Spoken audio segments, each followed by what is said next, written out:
वफाकी काबीना की जानिब से सुप्रीम कोर्ट ऑफ पाकिस्तान के 3 रुकनी बेंच के फैसले को तस्लीम करने से इनकार के बाद PTI ने वजीर आजम समेत काबीना के खिलाफ कानूनी कार्रवाई का आगाज कर दिया है। तहरीक इंसाफ ने वजीर आजम की ज़ेरे सदारत वफाकी काबीना के इजलास की मुसद्दक़ा तफसीलात तलब कर ली।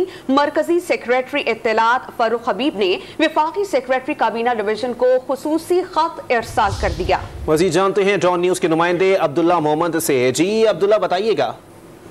बिल्कुल, सुप्रीम कोर्ट से जो गुज़िश्ता रोज 3 रुकनी बेंच का फैसला आया था, उस पर जो हुकूमती मौक़िफ़ था कि हम वो सुप्रीम कोर्ट का हुक्म नहीं मानेंगे, इस पर पाकिस्तान तहरीक इंसाफ ने वज़ीर आज़म समेत वफाकी काबीना के खिलाफ कानूनी कार्रवाई का आगाज कर दिया। तहरीक इंसाफ ने साबिक़ वज़ीर आज़म की ज़ेर सदारत वफाकी काबीना के इजलास की मुसद्दक़ा तफसीलात तलब कर ली। इस सिलसिले में फारूक हबीब जो मरकजी सेक्रेटरी इत्तलात है, उन्होंने वफाकी सेक्रेटरी काबीना डिवीजन को खुसूसी खत लिखा है।